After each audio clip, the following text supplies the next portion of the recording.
نحمده ونصلي على رسوله الكريم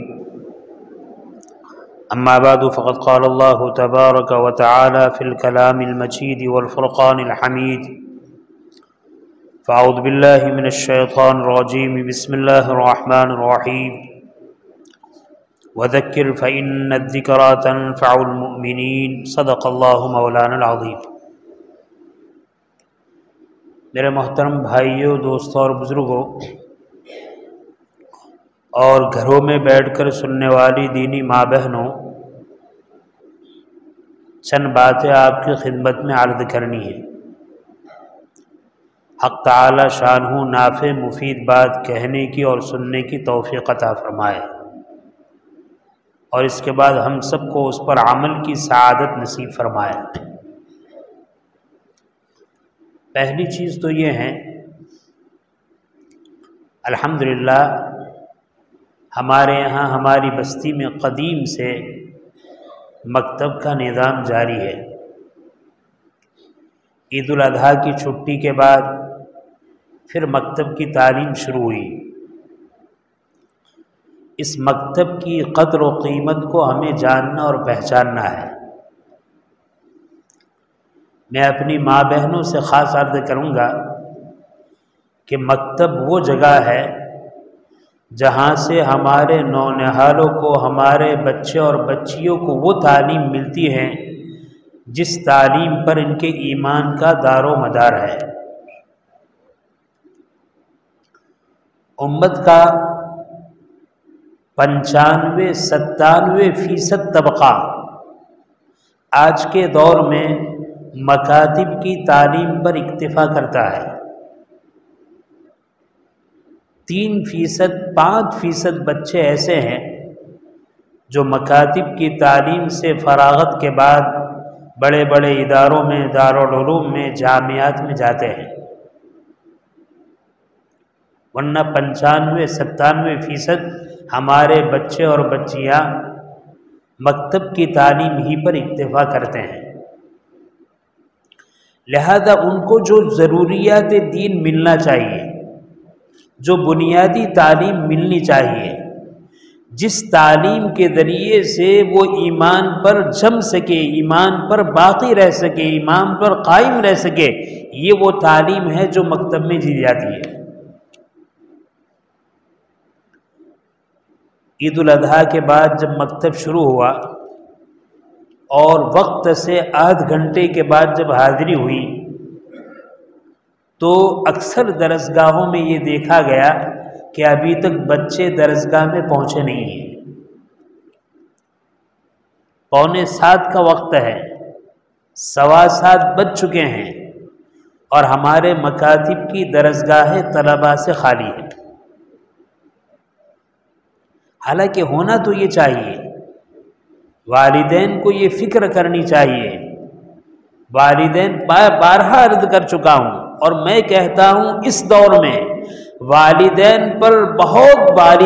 کا اپنی اولاد پر بہت بڑا احسان ہوگا، بہت بڑی خیرخواہی ہوگی، بہت بڑی شفقت ہوگی، بہت بڑا پیار اور محبت کا معاملہ ہوگا جو والدین اپنی اولاد کی دینی تعلیم کی، مکتب کی تعلیم کی فکر کریں۔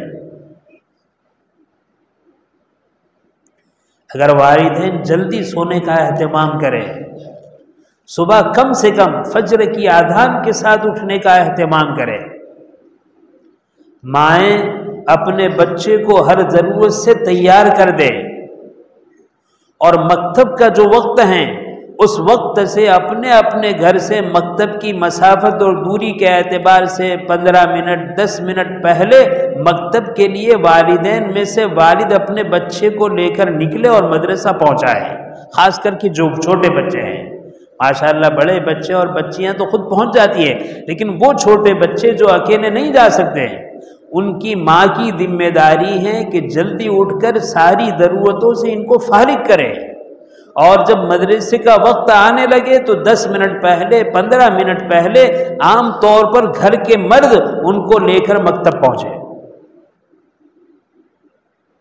بچے بیچارے بچے ہیں، سچے ہیں، بھولے بھالے ہیں، بعض مرتبہ ہمارے مکتب کے اساتذہ ان سے پوچھتے ہیں بیٹا کیوں دیر سے آیا، بیٹی کیوں دیر سے آئی، تو معصوم زبان سے کہتے ہیں کہ ہماری ماں بھی سوئی ہوئی ہے، ہمارے باپ بھی سوئے ہوئے ہیں، کوئی اٹھانے والا نہیں۔ ہماری آنکھ کھلی، ہم نے ہاتھ منہ دھویا اور کتاب اور قواعد وغیرہ لے کر مکتب کی طرف چل پڑے۔ بعض مرتبہ بھولی بھالی اولاد سچی بات کہتی ہے کہ رات کو دیر تک ہمارے ابا بھی اور ہماری امی بھی موبائل میں مشغول رہتے ہیں، نہ دیکھنے کی چیزیں دیکھنے میں رات کا بڑا حصہ گزار دیتے ہیں، صبح کو آنکھ نہیں کھلتی، جب وہ خود نہیں اٹھتے تو ہمیں کس طرح اٹھائیں گے؟ میرے بھائیوں، میری ماں بہنوں، بہت درد دل کے ساتھ کہتا ہوں، یہ جو زمانہ ہے ان بچے اور بچیوں کا، یہ ایمان اور دین کو اندر بٹھانے کا زمانہ ہے ان مکاتب قرآنیہ کے ذریعے سے۔ اگر ہم نے اس میں غفلت کی تو یاد رکھنا اس کا نتیجہ دنیا میں ظاہر ہو چکا ہے، ہماری آنکھوں کے سامنے ہے، ہاں اتنی دیر ہے کہ وہ ہماری بستی میں اس کا نتیجہ ظاہر ہونے لگے۔ اللہ تعالیٰ اپنے فضل سے ہماری بستی کی اور تمام مسلمان بستیوں کی حفاظت فرمائے۔ پہلے زمانے میں اتنے سارے دارالعلوم نہیں تھے، خال خال دارالعلوم تھے، لیکن ہمارے اکابر اور مشائخ کی محنت اور مشقت کے نتیجے میں مسلمان ہر بستی میں مکتب قائم تھے، اور مکتب کی تعلیم کا اثر تھا کہ ہمارے بچے اور بچیاں مکتب میں پورا وقت دے کر ایمانیات کو پڑھتے تھے، سیکھتے تھے، اپنے دل و دماغ میں بٹھاتے تھے۔ اس کے بعد دنیا کے جس میدان میں وہ پہنچ جاتے تھے، جس ماحول میں پہنچ جاتے تھے، ان کا ایمان محفوظ رہتا تھا۔ 20 سال پہلے کا تاریخ دیکھ لے، 30 سال پہلے کی تاریخ دیکھ لے، یہ چیز سننے میں نہیں آتی تھی کہ مسلمان بچہ مرتد ہو گیا، مسلمان بچی مرتد ہو گئی۔ لیکن مکاتب کی طرف سے ہماری توجہ ہٹی، ہمارا دھیان ہٹا، اس کی قدر و قیمت کو ہم نے پائمال کر دیا۔ بچہ اپنے وقت پر اٹھتا ہے، اپنے وقت پر جاتا ہے، نہیں جاتا ہے، پہنچنے کے بعد جلدی آتا ہے، دیر سے آتا ہے، سبق یاد کرتا ہے، نہیں کرتا ہے، سبق سناتا ہے، نہیں سناتا ہے۔ ہم اس کی طرف سے غافل ہو گئے، بے رخی اختیار کر لی۔ ہم اپنی دنیا میں، اپنی عیش و عشرت میں، اپنے موبائل میں، اپنے بلو فلموں میں، اپنے ناچ گانوں میں، اپنے ناجائز سیریلوں میں ہم نے اپنے آپ کو اتنا کھپا دیا کہ ان نو نہال کے ایمان کی حفاظت کا تصور ہمارے دل و دماغ سے نکل گیا۔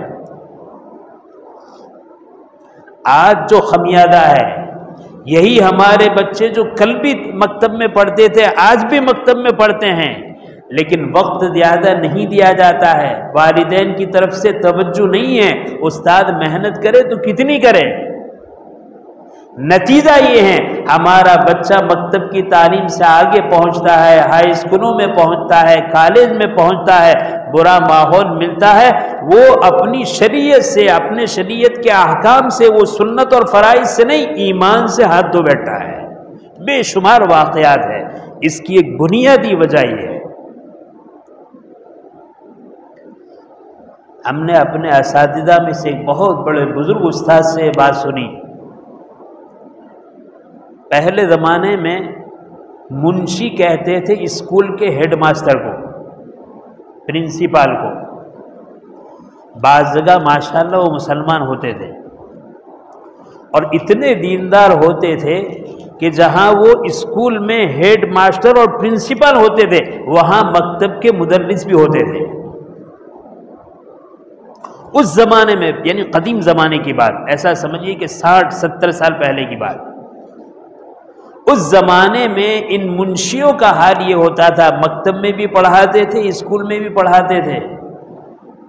اگر اسکول میں کسی کتاب میں کوئی ایسا مضمون آیا جو مضمون سچ اور حق پر مبنی نہیں ہے، جس میں غلط بات ہے، تو جب اس پارٹ کو، اس سبق کو پڑھانا ہوتا، مثال کے طور پر